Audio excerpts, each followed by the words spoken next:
And I'm the chair of the Economic Development Committee for the Common Council. I'm joined by Councilor Schultz, Councilor Majok, Councilor Green, Councilor Paniagua, Councilor Manto, and Councilor Gathers. And we're going to talk about rezone.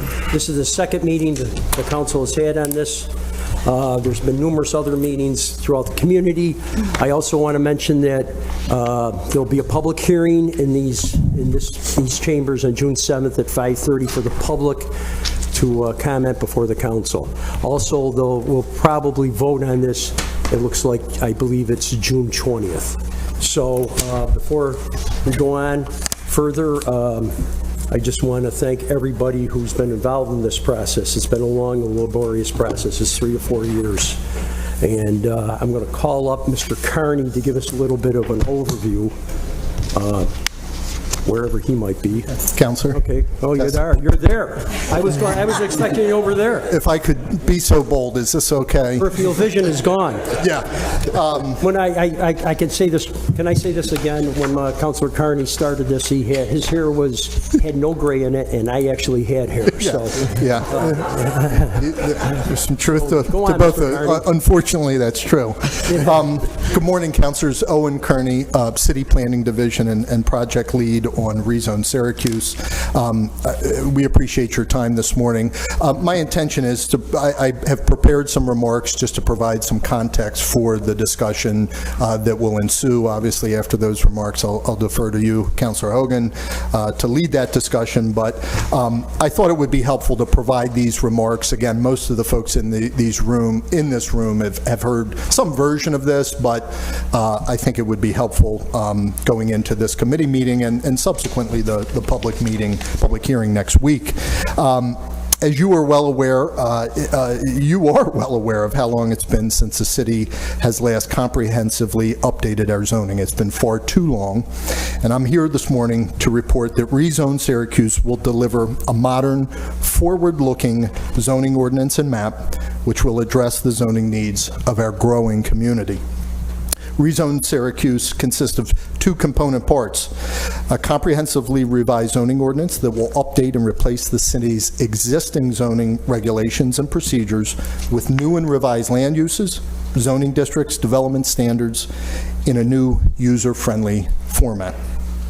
The second part is the zoning map that will update and replace the city's existing zoning map by introducing new zoning districts based on our comprehensive plan, national best practices, and considerable public input. In an effort to provide, again, a concise overview of our multi-year process this morning, I will identify how Rezone Syracuse will achieve the identified project goals and provide examples of how Rezone will directly benefit our community. Goal number 1, we set out to create a user-friendly ordinance. Zoning affects a range of projects, improvements, and development in the city, from new residential fences to construction of new mixed-use buildings. As a result, the new zoning ordinance must be accessible, legible, and available to all users, from renters and homeowners to developers and investors. Rezone has achieved this by improving the layout of the new ordinance with simple and concise language, not legal jargon, and using tables and charts to list information like allowable land uses, review processes, and other frequently used information for ease of use. We have also drafted an administrative manual to assist applicants and serve as a user's guide for zoning processes and helpful information. These are common sense improvements that will ultimately make the zoning regulations and reviews easier to understand and navigate for all users. Goal number 2, we set out to 2 of 5, I should mention. We set out to update the zoning districts to implement the city's land use and development plan, part of the comprehensive plan. The current zoning districts do not fully reflect the city's comprehensive plan. There are many unused and obsolete zoning districts, and Rezone has developed a full suite of new zoning districts. Many of these have been built on existing districts. Our residential districts have been brought forward, commercial and industrial districts, but we have reduced the overall number of districts from about 30 down to 15. Two districts I think that are worth noting and are used throughout the city are, first, our mixed-use zoning districts that has been applied downtown and along our neighborhood business corridors, and the new open space district, which is focused on protecting natural places like wooded areas, parks, our waterfront, the creek walk, and other public spaces that our community values. These new districts reflect current and anticipated market demands in our community. Goal 3, modernizing our land uses. Rezone will update and refresh many of the land uses in the current zoning ordinance, some of which date to the 1950s and 60s. Rezone has modernized a list of allowable land uses, including new uses like family support facilities, community gardens, food and beverage retail, microbreweries, row homes, and accessory dwelling units, all of which do not exist in our current zoning ordinance. These are examples of new land uses that our community has supported during our extensive public engagement process.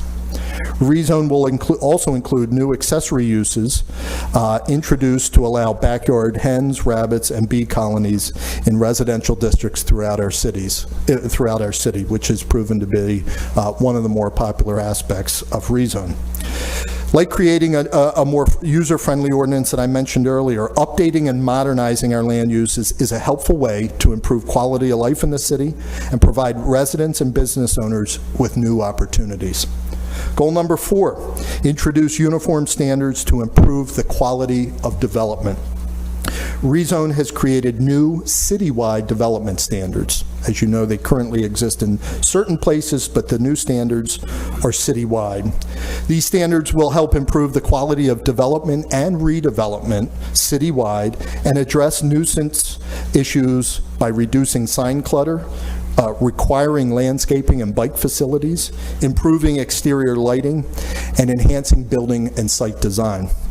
These new citywide standards are based on national best practices and intended to help ensure a more consistent decision-making review process during the development review process.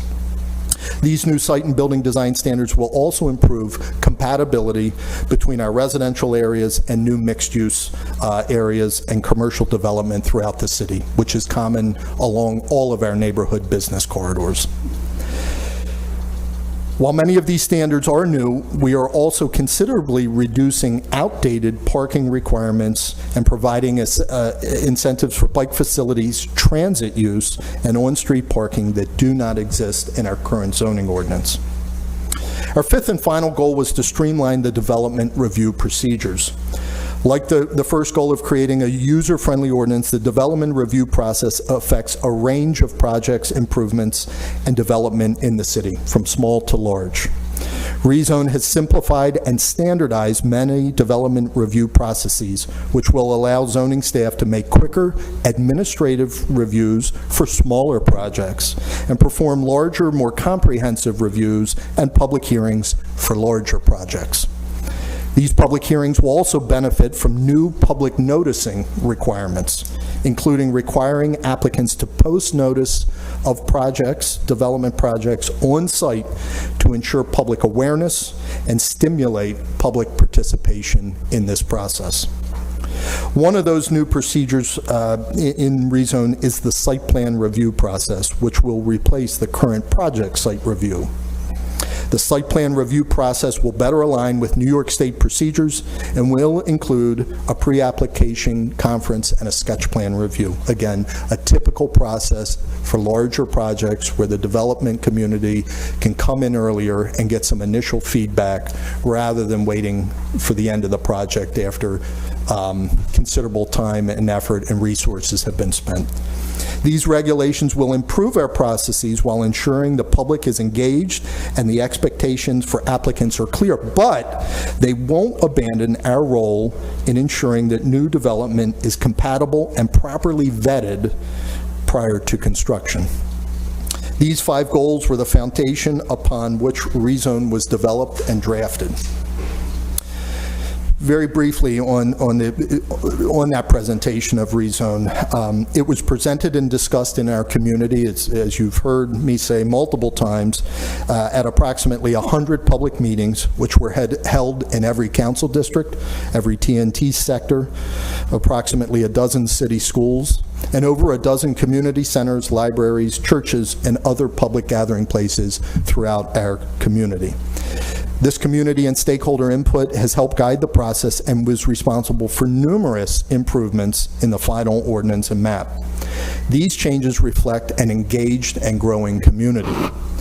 Part of this public review process was the careful and deliberate review of rezone as part of a full New York State environmental quality review, the seeker review process, which included numerous public meetings, which the Common Council unanimously approved back in December, and was then further recommended for approval by the City Planning Commission this spring. During that seeker process, it also became clear that rezone needed to do more beyond the goals listed above to positively affect equity in our community. Quality affordable housing was a primary issue raised during the seeker review, and led by robust input and coordination from community advocates, common councilors, and the public. Rezone also includes critical improvements to housing. The city recently completed a housing assessment, and the data indicates that we need to considerably improve housing affordability, housing conditions, and provide more housing types.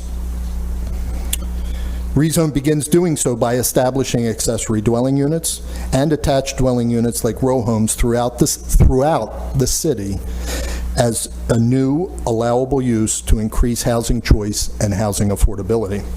Rezone also includes provisions for mixed income development, a new land use that requires a percentage of the total number of dwelling units in new development and redevelopment projects to be certified as affordable units. These new regulations will put the city ahead of most of our upstate peer cities by requiring that new development and redevelopment, 20 units or greater, must set aside between 10 to 12% of those units for income-qualified residents. This is new, and this is critical. These housing-related changes will improve housing affordability and create attractive housing options for young people, for single-parent households, for multi-generational families, and for empty nesters, people in our community that need and deserve quality housing. Regarding the new zoning map, very briefly, the second component part of Rezone Syracuse, the project team applied all new zoning districts to parcels throughout the city. Again, many of those districts, the residential districts, are similar to our existing districts, but the comprehensive plan served as an important guidance document for rezone, serving as an inclusive and thought-out planning basis in which to implement land use policies in rezone, including the new zoning districts. The new zoning districts were applied to the initial zoning maps based on the plan, and during the rezone project, over 3,500 parcels out of about 40,000, just under 10% throughout 40,000 in the city, over 3,500 parcels were changed, amended, and updated based on input from those approximate 100 community meetings, stakeholder input, and extensive research. These changes reflect an engaged and growing community, and they were deliberately reviewed as part of a full New York State environmental quality review I discussed earlier. In closing, I hope that it's clear that rezone has been a multi-year process with considerable public and stakeholder engagement and numerous revisions and refinements based on that constructive input. We are at a point where rezone can and will make a positive impact on land use and neighborhoods in our community. Rezone will deliver a new zoning map and ordinance for the city that is designed for the challenges and opportunities we face now and into the years ahead. It has undergone a rigorous regulatory approval process and has been recommended by the City Planning Commission to the Common Council for final review. On behalf of the project team, we respectfully ask for your consideration, and I am happy to answer any questions. Thank you. Thank you, Mr. Carney. We are in a very interesting intersection in the city's history. Combined with rezone, of course, we have the city, and I have to thank the administration and working with the council, has seized back the zoning aspects for the city.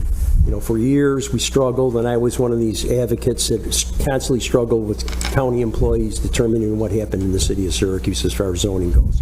Also under Commissioner Collins and his group, that outstanding housing study that shows exactly where we are at. And I have to compliment you. That's a great, concise view of what we need to do in this city.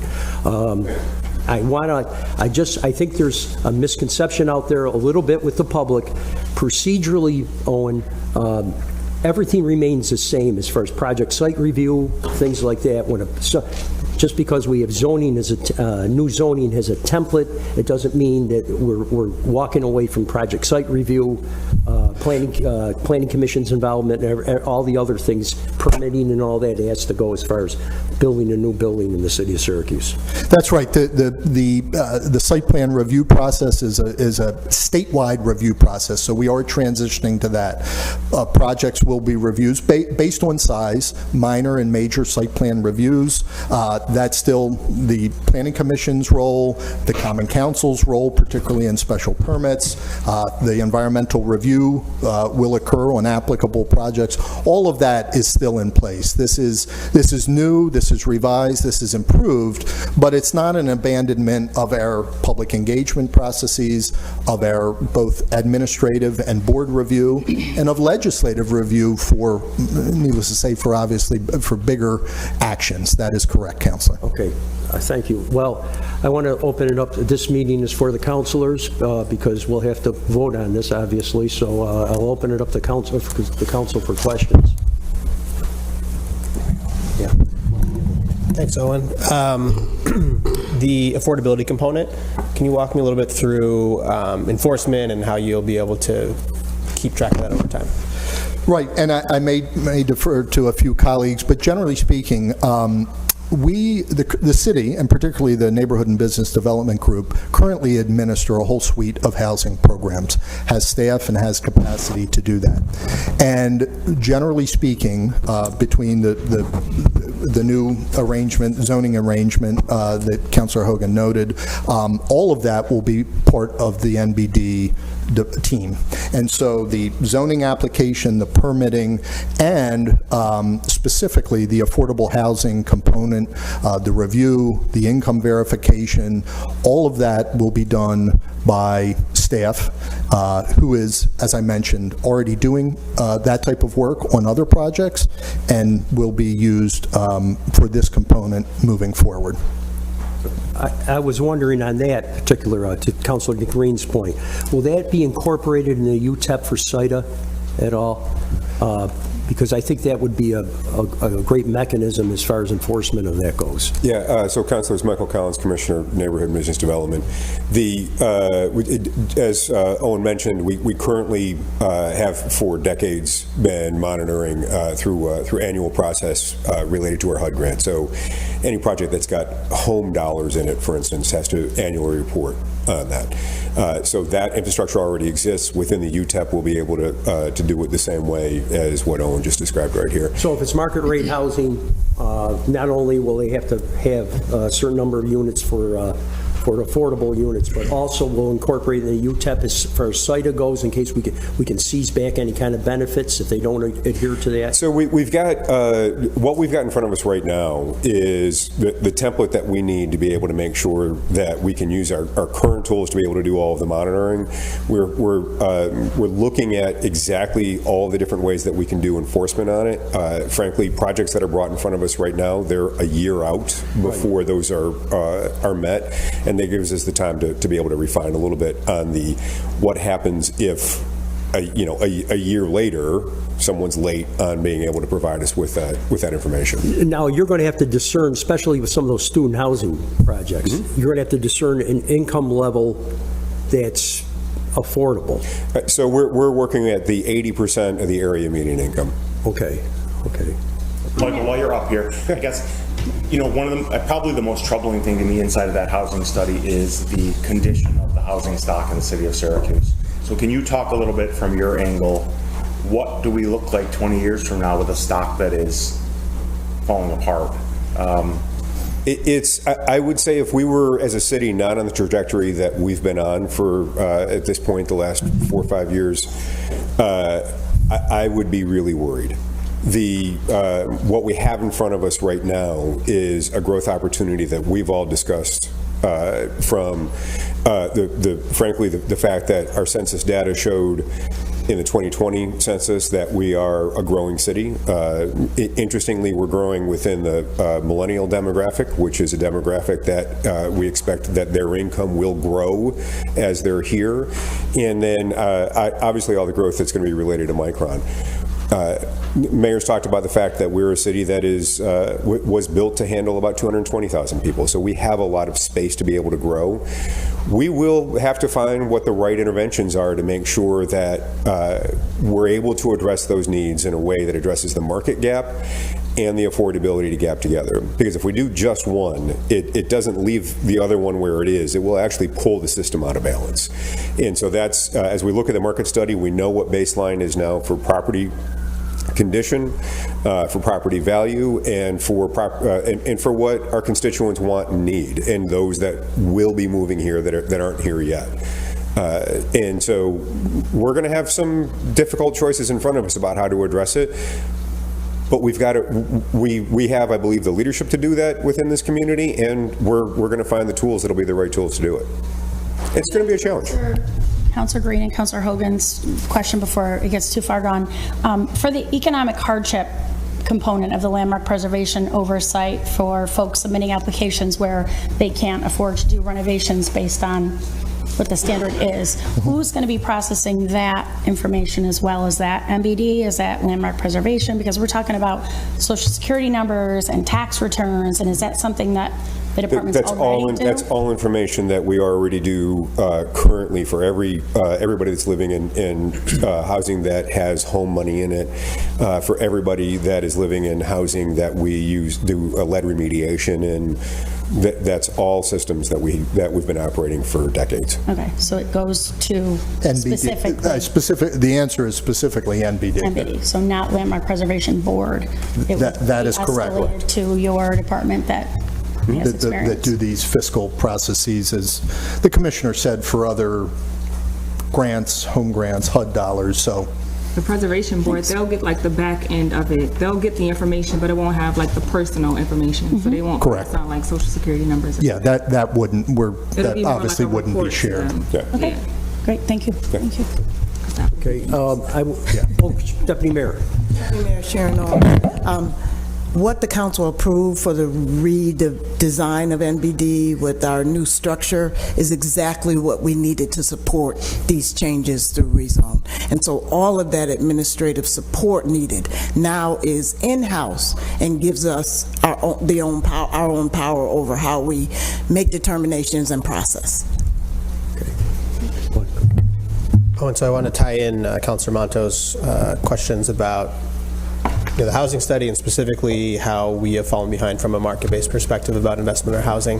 And I think you have seen and are seeing regionally somewhat of a donut of investment, where every time you open the paper there's a new housing complex in Clay, but outside of the university corridor and parts of downtown you don't see that as much in Syracuse, particularly in our neighborhoods.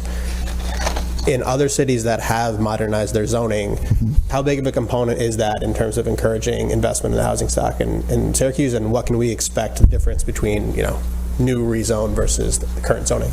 Yeah, I think that's a good question and a good scenario, and one that I think most people can kind of clearly understand, that a lot of those larger projects that we've seen, at least let's say over the past couple of years, have been in a few areas of the city. One of the things that we think is important in an effort to kind of spread that out throughout our community, and rezone and just updating zoning in general, particularly along our neighborhood business corridors, making it clear what our expectations are. Again, so thinking about East Genesee Street is essentially covered, but West Genesee Street, Butternut Street, South Ave, Valley Drive, portions of Salina, James Street, Grant Boulevard. These are all corridors that are largely zoned mixed use. And those mixed use districts increase what is the opportunities along those districts for new investment, provide clear standards and improve predictability along not only what the expectations of the new development are, but what the review process looks like. Who's looking at this? How long will it take? Who are you dealing with these processes? And one of the things that we've heard from, again, other communities that have done this, particularly talking to folks in Buffalo, which recently updated it, that clarity and that information and those expectations for the development community. And again, whether that's a smaller local developer that's around the corner to larger, New York State or national folks, having that predictability, that clarity of processes is critical. And so is that going to mean a sea change? Maybe not, but it's surely a step. I think the important thing to remember is rezone is one component, it's land use controls. And if we make that easier to deal with, clearer to understand, and include the public and the neighborhoods as we do it, we feel that that's going to move the needle in the right direction. I think, Mr. Carney, especially compared to the old way of things that weren't actually, I was going to say, old way of doing things, because we didn't get much accomplished, actually, what we should have. But with your administrator, it says the administrator has quite a bit of flexibility. That's correct. In the new rezone. That's right. That was a sort of a block a lot of times, because the administrator was not a city employee. The administrator, had to answer to a few other people. And a lot of times there was a reticence there about giving a go-ahead on a project. Having developers have an assurance of what they can do and what they can't do is going to help us out amazingly. Right. But I do think that we have to be cognizant of the changing landscape, as many of the buildings that have been recently built in the city have had aid from CITA, and need aid from CITA. And as far as the county goes, the same thing applies, because the housing costs are so out of range than they used to be, And to build affordable housing, as it was pointed out in that study, when you talk about $400,000 for, a single home, that sort of sets everybody aback. So one thing to add to that, Councilor, we've been coming to the council for money from ARPA to be able to make sure that we're able to put a lot into housing. We've done more housing in the last few years than we've seen in decades within the city. ARPA money is finite. And so we need additional tools to be able to continue that type of work that you're talking about. And frankly, to the point that you're making around making this easier on the front end, one of the things also that makes sure that new developers, and especially minority developers, are excluded from the system are the pre-development costs. And being able, and that timeline from concept to when you can have a project ready to close on a loan, time is money. It just is for these developers. The more we are able to reduce those hurdles, not eliminate, because a lot of them right there are for exactly the reasons we're all talking about, to make sure that the projects are the right projects. But the more that we can make sure that that is all that there is to the hurdles is what's going to lead to more efficient development. Okay. And I think there's also an attitude among my fellow councilors, speaking for them and my colleagues here, is that this is not a document that is going to sit on somebody's desk since 1967 like the previous one. Yeah. There's when I was 17 years old, barely graduated from Corcoran High School, by the way.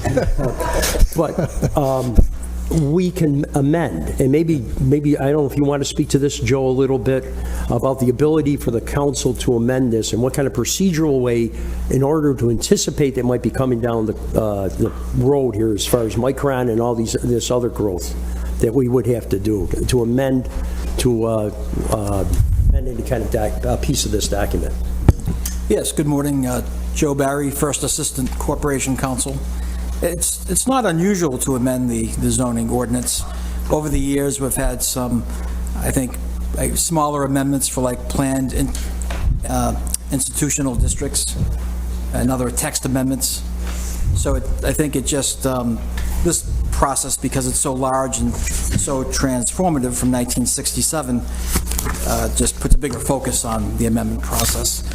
But under the city charter, the Planning Commission originates all zoning amendments. And the council or the administration can petition the Planning Commission formally or informally to get that process started. So back in 2015, Mayor Minor formed a rezone advisory committee. I believe brought in outside representatives from neighborhoods, et cetera. We hired a consultant to help develop the initial rezone plan.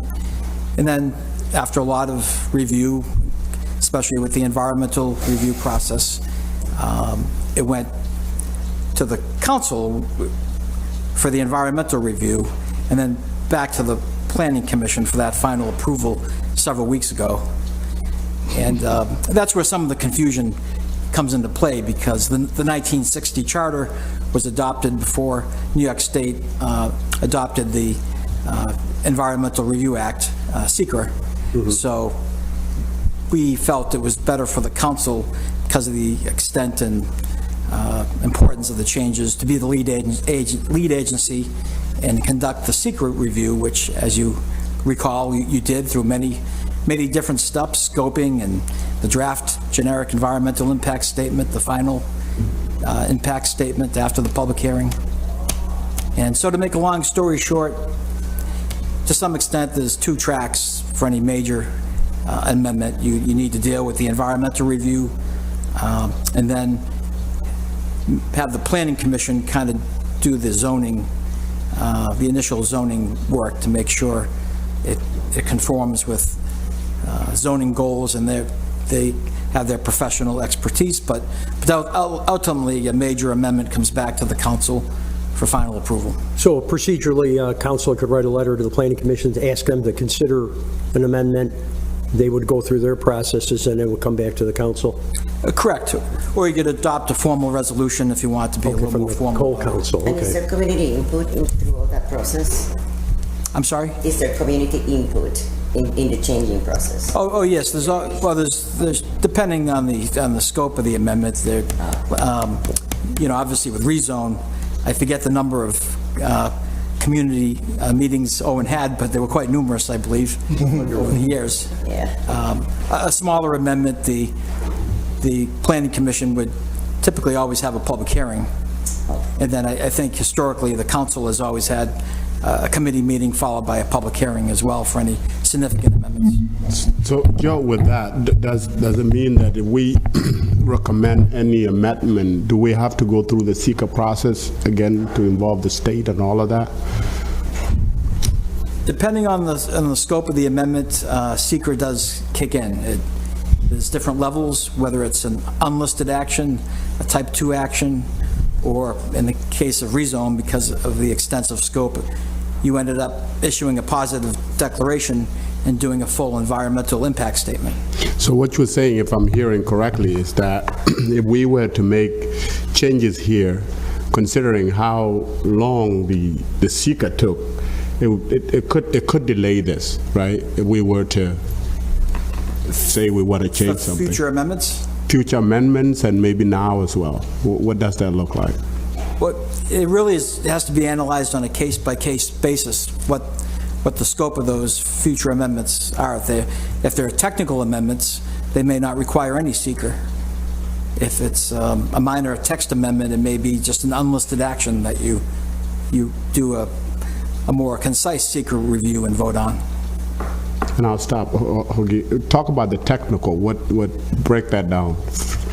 Well, for example, at some point, we're going to go back after the county has voted and change the references to the Syracuse Onondaga County Planning Agency, which will basically go away at the end of June, along with, at the same time, the local law that the council voted on will take effect, where the city zoning office will become its own entity with city employees, 2 deputy commissioners to help run it. And so after that, those laws are in place both at the county side and the city side. We'll go back to rezone and make those technical changes where we're basically saying, all references to SOCPA are no longer applicable. It's now the city's zoning. So the office. county ledge has to vote on it still, correct? Yes, my understanding is they're voting June 6th. Okay. This is not a question, this is just me spitballing, but we haven't touched this thing since 1967. It's taken since 2015 when Mayor Minor first asked them to touch it. So here we are, 56 years later.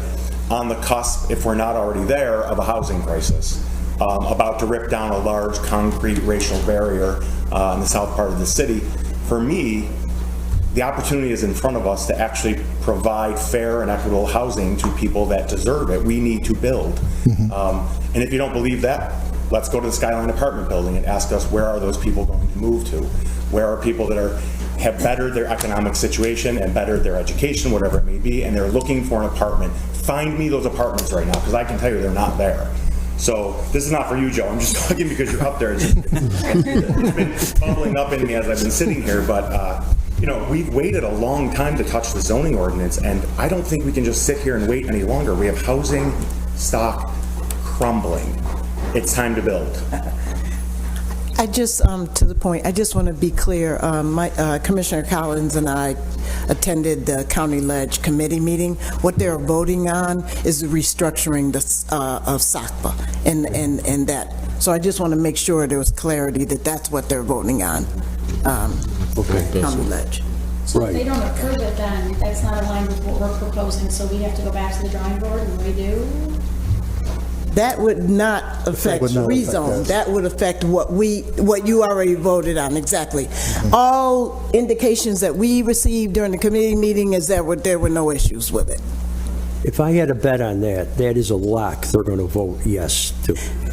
They have their own plans in the county and need to staff up for that. But to Councilor Manto's point, there is an eagerness out there to develop in the city of Syracuse. In my council district alone, there's 2 projects that will be mixed income. I think once we get past this, and I've heard this from other developers before, is that rezone will launch us into the next generation of building new housing. Because they've been waiting and waiting for this. And some of the things that's been worked on for years have come to fruition. And I have to commend both the administration and, of course, Mr. Carney on this.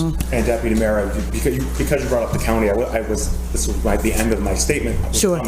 I think what you're seeing is the county pushing to build these town centers on the outskirts of the city. We already seen that. Camillus, I think DeWitt's coming, Fayetteville's coming. Now's the time, right? If we want people to stay inside of the city of Syracuse and get up to 200,000 again, let's do it. Listen, city dwellers are city dwellers. It's in your blood. And so what we need to prepare are for those city dwellers who want to live in the city of Syracuse, to live, work, and play here, a system that allows us to equitably build, and a process that Jake and Mike have been working on to streamline that building. And show me how you break the cycle of concentrated poverty. Absolutely. Without fair housing, period. You just don't. Absolutely. And there seems to be a reluctance among our county brethren to actually go along with some of the housing that's been. City has always been ready and willing to build equitably and to create affordable housing, not just for those who can pay for housing, but those in our community who are homeless, housing vulnerable. We have always been on the front line of that work. And this zoning plan that's before you continues that work. It's no longer 1967. A long time ago. Right, Counselor? Counselor, I was 4. Wow, thank you very much, Deputy Mayor. Any other questions from my colleagues on this issues? Go on, Counselor. Issue or? Well, yeah, that's what we're here for, Yeah, Counselor Schultz. so since the administrative manual doesn't require council approval, or anyone's approval for that matter, what is your process for making changes to that? Weekly, monthly, annually? Is there a schedule? And how are you going to notify everyone about that? So the administrative manual, again, is a user's guide. It's going to have a lot of kind of helpful information, contact information, references to seeker, New York State processes, which the city doesn't necessarily control. We're involved in. Various different departmental information, submittal locations, all of the new applications. A lot of that information will help users get through this process. That'll be updated as needed. Essentially, if, for instance, when the new staffing situation, the new location of One Park Place, all of that new information, all of the contacts, all of that will be updated probably in the pretty near future with that information. So that'll all be posted online. Hard copies will be available, but that'll be updated essentially as needed. As we increase technology, we'll update it with any of those changes that help us administer it in a more efficient manner. Okay. Okay, second question. You mentioned in your presentation in the beginning about the posting of the site plan permit information. Is that for residential, commercial, literally every single development that needs? For posting information, which is, again, one of those probably top 5 things that we heard during those public meetings was we want to know what's going on in our neighborhood. So the new notice, many of those things we do, posting in the newspaper, posting online, great, we do that, we're going to continue to do that. But the on-site notification, people said, I don't look at your website, I don't read the newspaper, I want something when I'm walking the dog, I see something that, hey, this corner on my block is being redeveloped. And so that on-site notification, whether it's a vacant lot, it'll be a sign on a post. If it's a building, it'll be in the window. It fits right into the digital age, I guess. But right. Well, it's a combination of ways to notify residents, but that will be for all projects that have a public meeting. So the idea is direct people to that. You can go online, you can look at that application, you can see what's being proposed, you can provide comments either for it, against it, you can raise questions, and you could come down to a public meeting. Smaller administrative actions that we talked about, minor actions that can be administratively approved, which are, let's be honest, largely residential, fences, driveways, pools, roofs, all that stuff that we heard. We don't want to spend a lot of time on zoning when I need I'm coming in Thursday to get a fence I'm going to build Saturday. I need this thing Friday, not the following week. So those smaller administrative reviews typically won't have that on-site posting. We have a permit right now that you have to put in a window if you're getting a pool. And so that will stay the same? That will surely continue. This does not change those permit notifications. So for the more complex projects, it could potentially affect a residential It surely could. Right? That's right. So how much information do you anticipate will be on the sign? In the window, on the sign? Is the sign in the yard? To avoid having enormous, 4x6 signs on site that have to change regularly. I think what we're going to frequently do is identify what type of action it is and direct people with a phone number, with a website, to say, for more information, look here. So those that are interested and motivated to say, hey, I want to know what the heck's going on here, great. All of that will be at your disposal. I'm just thinking of privacy and people going up looking in windows, because that's already happening, especially in historic districts. Everybody's super curious, me included. And so if they go up and see the posting that's supposed to be public facing, there is some sense of authority and permission that I would assume they feel that they have entitled to go up to look at the property. So having just a sign that says this is a permitted project, go to this QR code, or just 1, 2, and 3 family properties do not have that site plan review. So that, I think the idea, they'll never have that. I mean, they have to be compliant with setbacks and things like that, but that is not ever anything that will ever have a public hearing. So I think for much of the housing that many of us live in, 1 and 2 family properties or 1 or 2 unit properties, the permit, and I think Jake will obviously speak to that, those procedures remain the same.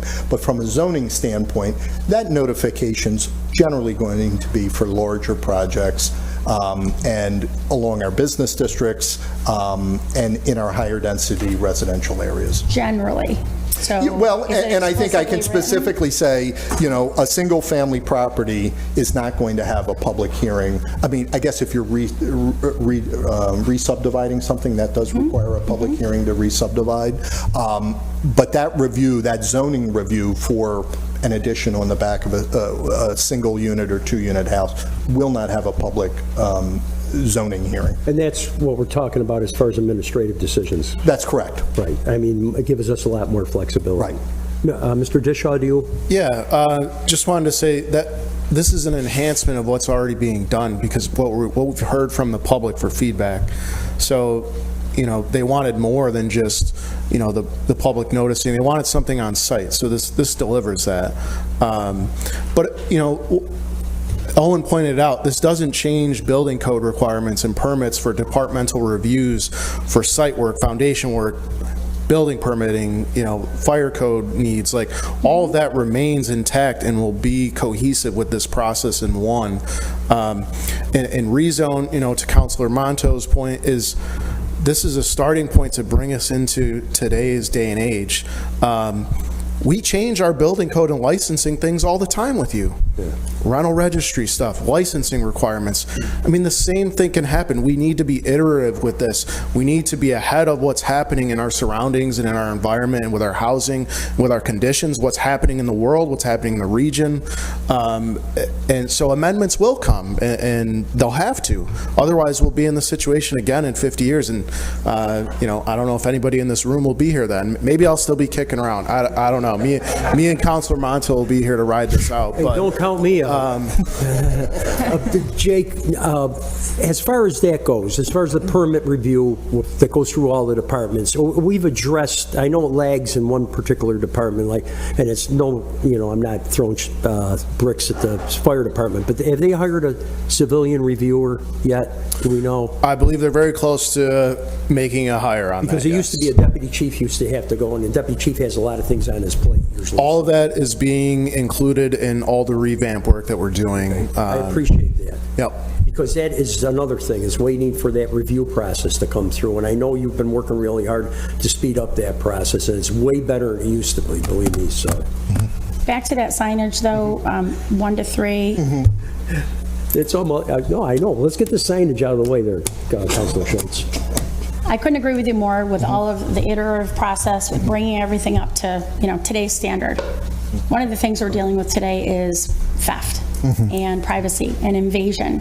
And so when I hear that there's going to be a sign on a lawn, and then I've got a package thief who is really good at what they do, see the sign, and they walk up, they're really going for the package. And they have the excuse of, well, I want to go to the front door because there's a sign in the window and I want to read what's going on inside. I'm not okay with that.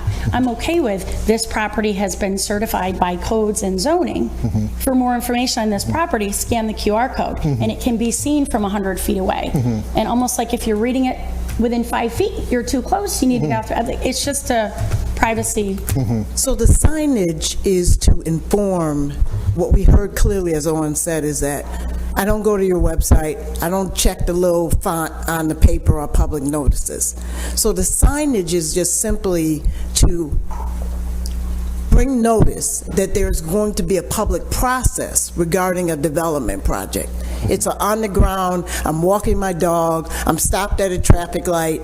I love the UR code, I can UR code it. 1 to 3 family is my problem. Everything else, I'm good with that. Big buildings. But 1 to 3 family Said doesn't go generally. through that process. Will not go through zoning. Unless. Those permit, the thing in the window that we've all probably No, had. not the permit thing. That still happens, I think is Yep. what. That's not going to stop. But It's you the said permitting. if there's a 1 to 3 that goes to a public meeting and has to go to planning commission for a bigger renovation for the property. That those And they do are that. largely administrative, and they are not, single unit residential renovations are not requiring a public hearing. I've been doing this. Absolutely are not, or I've been doing this over Generally. 10 years, and I can't remember a single one. So I think that's probably beyond generally. Council, it's hard to say an absolute. What if it's a major renovation of a historic property? exactly, and that's why I'm asking, because that's where it happens. I mean, even the construction of the new single-unit housing and two-unit housing that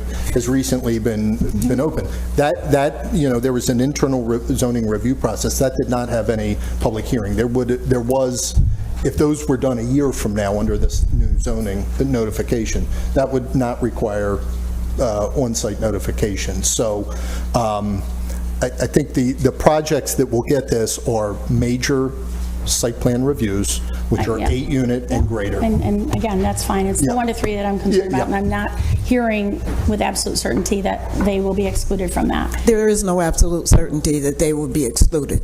There is no absolute, Okay. but history has shown that they do not go through that process. But I cannot give you an absolute.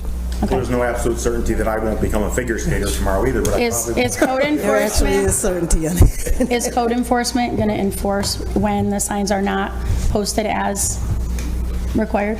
Yeah, they, applicants have to submit proof that the sign was posted. Right, they have to take a picture of it and That's then correct. mail it in to That's you. correct. Yeah, in the same way that if I'm walking down the street and I'm seeing a construction project and I don't see a permit sign in the window, I don't have to go up and inspect the house.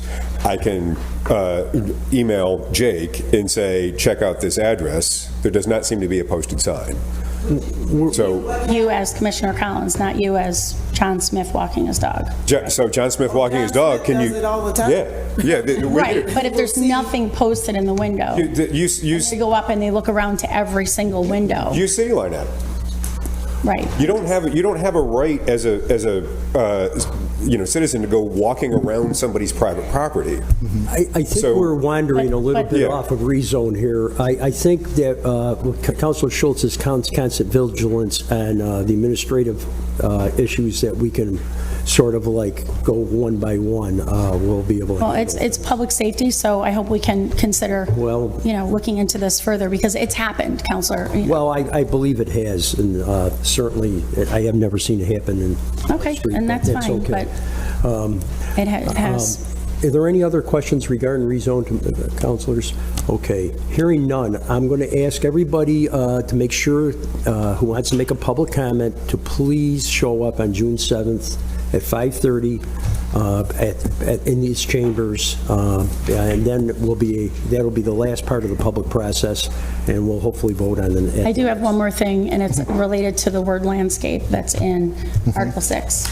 Can you just elaborate on that one last time, and what that means? Right. As we have discussed, landscaping is something that, for properties, particularly historic properties, I think has really been the historic districts, is not something regulated. Landscape features, fences, walls, those things are part of the review process. So I think very clearly, landscaping, flowers and bush type is, shrubs, these are not things that will be reviewed as part of rezone. Which is amazing, but I don't see it written, so I just want to make sure that there's a way to enforce that. And we did make some updates. I will provide that language to the Great. council, what we have, Okay. and for your review and consideration. I think we've drawn a distinction because Beyond this? no, that is the most recent. You are right, but I think that is something that we're in agreement on. Okay.